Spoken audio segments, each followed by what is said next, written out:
Hey, what's up mga kabowlers? Maligayang pagbabalik sa aking channel. Halina't pag-usapan natin ang balitang ganito kalakas si Klay Thompson galit na.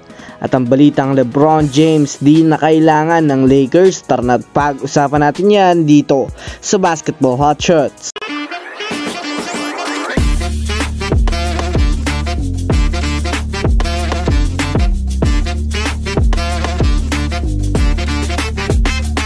Una nga muna tayong dumako mga kabowler sa balita patungkol sa kupunan ng Los Angeles Lakers.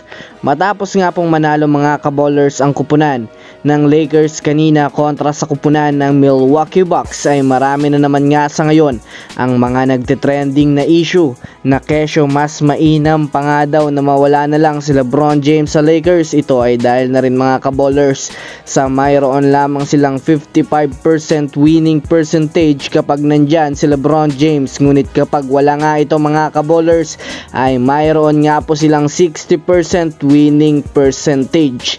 Kaya naman ayon sa mga komento ng mga fans ay mas maganda nga daw kung i-trade na nga lang itong si LeBron James para magkaroon ng Lakers ng mas batang superstar na kayang mabuhat ang kanilang team at mas aggressive pa kay LeBron James na kayang sumabay sa mga batang superstar.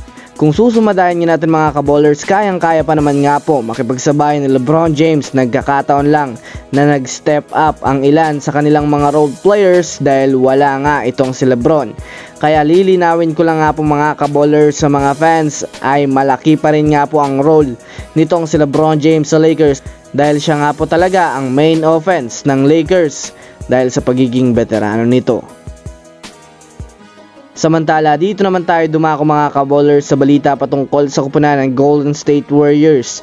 Matapos nga po mga kabowlers ang naging laro ng GSW kanina kontra sa kupunan ng Miami Heat. Bagamat man nga po mga kabowlers marami silang mga nagtulong-tulong para maipanalo ang laro, ay isa lang nga po mga kabowlers ang mismong pinupuri ng mga fans at mga experts. Ito nga po mga kabowlers ay si Klay Thompson dahil na rin kung titignan nga natin mga kabowlers ng mabuti ang naging laro ay maalat nga po ang pinakitang laruan ng kanilang mga star players, subalit nag-stand out nga talaga itong si Klay Thompson para mabuhat ang Warriors sa pagkakataong iyon. Nakapagtala nga siya mga kabowlers ng 28 points, 5 rebounds na may kasamang 2 assists na masasabi nating naging sapat nga ito para mapatumba ang Miami Heat sa mahalaga nilang laro ngayon sa NBA. So that's it for today's video mga kabowlers. Yan lang ang ating pag-uusapan sa ngayon. Pinutin ang subscribe and hit nyo na rin ang notification bell para sa mga susunod na update sa mundo ng basketball. Again, this is Basketball Hotshots. Thanks for watching.